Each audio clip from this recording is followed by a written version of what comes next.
This is part two to our podcast on a woman's place in a Christian family. Which I'm pretty sure I'm gonna name the podcast that. Kim, you can go on as you were saying. Sorry about that. Time right now. Okay.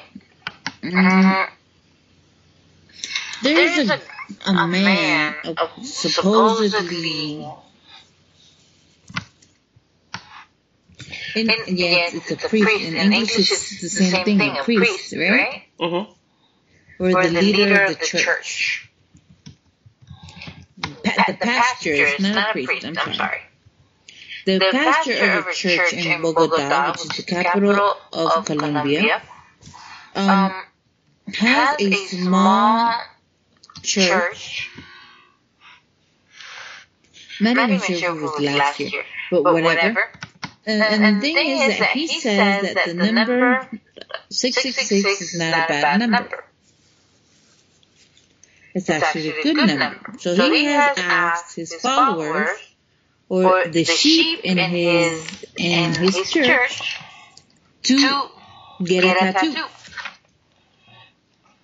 It's their forehead. What kind of a tattoo? I'm listening. The number 666 across the forehead. Why would he do something that stupid? Why would he do that? I'm not sure. But he went ahead and he did that, and some of his followers did the same thing. Oh, Kim, to answer your question about the polygamy, can I read you the Bible verse you're thinking of? Okay. Exodus 20:10. What if her master marries another woman? He must still give the first one her food and clothes and sleep with her. If he does not provide her with those three things, she can go free. She does not have to pay anything.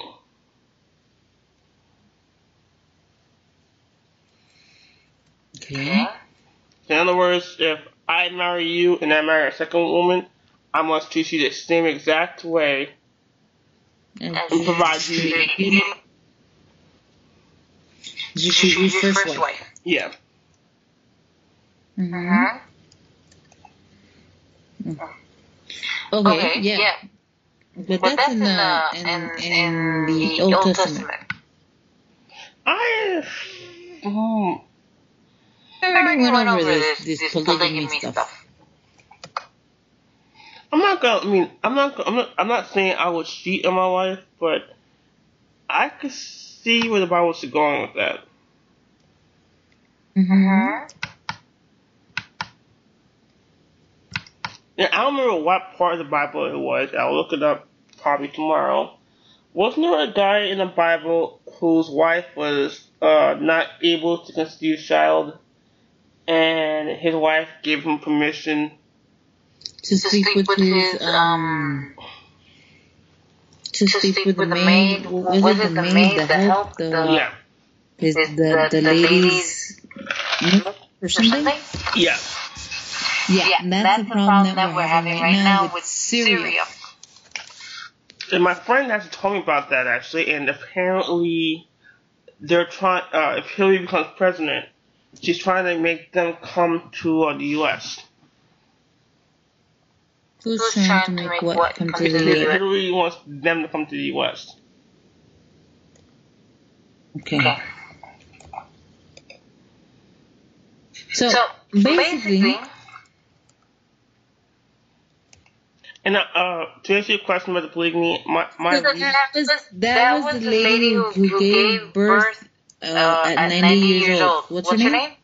Sarah? I think so. Sarah asked God for a child. Sarah and her husband asked God for a child, and God said that he would bear that they would bear a child, but apparently to them God took too long. So what she did was she had him lay with one of her mistresses or employees, and he bore a son. What happened is that he didn't recognize the son or something like that, and Sarah threw her out of the house, and that is the same situation. What is going on with the country that wants to kill everybody with over territories? Like it's not a country, it's a group called ISIS. ISIS, there you go. ISIS, it's a group. It's not a country, it's a group. That wants to take over. And what's happening there is that they want to take over. They want to take over everything because according to them, I can't remember his name. What is Sarah's husband's name?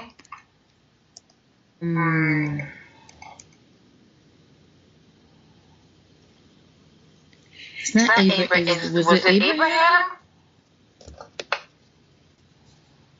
No, not Moses.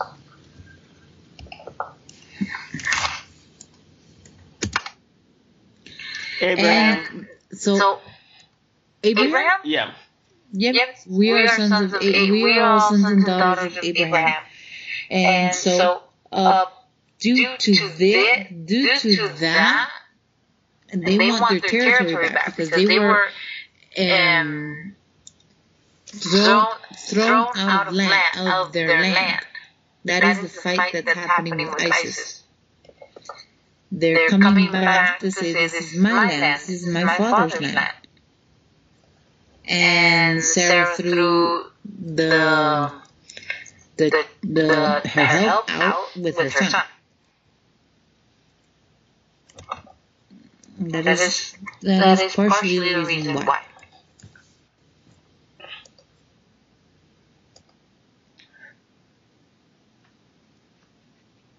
Other than that, that's why we're fighting. I don't agree with the having more than one wife thing. Even if you can afford it. Right now it's extremely difficult, even if you could afford it, because there's no time. And what we were talking about, what exactly was it that we were talking about before we went off subject? Whether or not a church should be led by a woman. That's kind of difficult. If you look at it as a human, I'll be honest with you, I don't think a church should be led by a woman. You shouldn't. Why not? Again, this is why I told you you hate me for saying this, but I firmly believe behind every great man there's a great woman. And a woman is the backbone to a man's success. I think a woman's job is, it's going to sound sexist, but to take care of the kids and support the man emotionally and not financially, but emotionally and spiritually in the background. Kind of like a director, in a sense. That's exactly what it says in the Bible says that we are. That's what you know. I'm not saying because I have a friend of mine.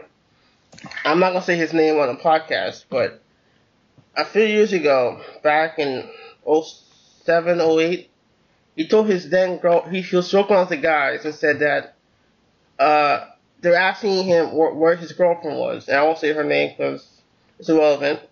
And he made a comment of, she's doing her job in the kitchen, joking around with the guys. Mm-hmm. She got mad at him and took liquid soap and tried to put it down his throat. Wow.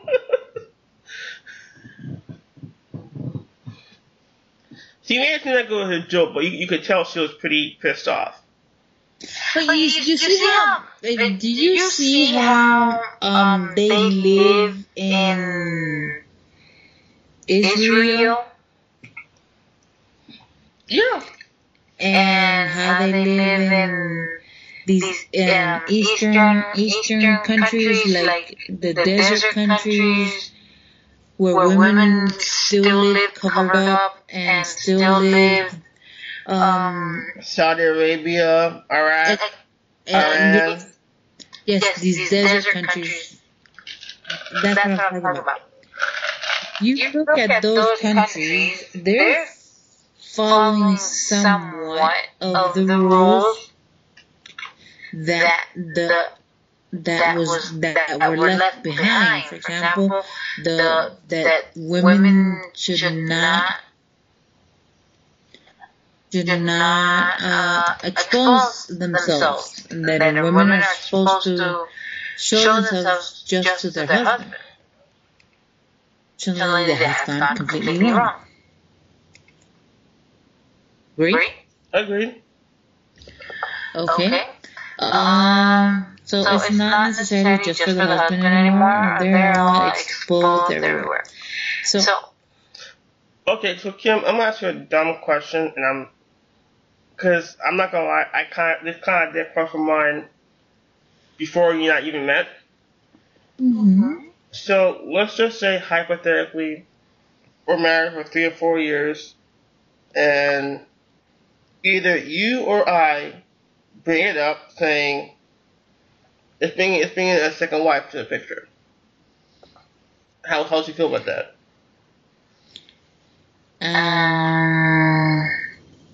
Not as an adulteress, but as a.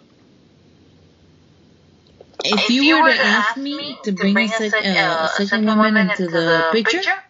Yeah. Not as a mistress, but as a second wife.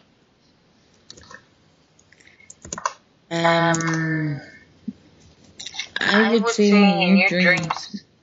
And don't even have those dreams of another woman in the picture.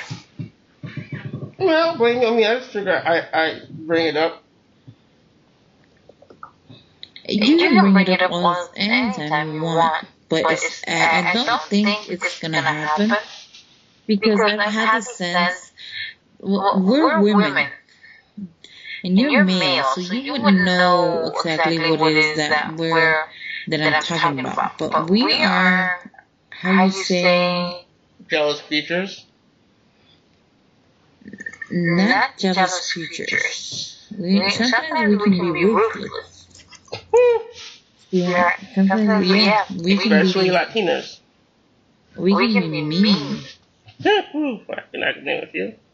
Yeah, exactly. So I'm not letting in my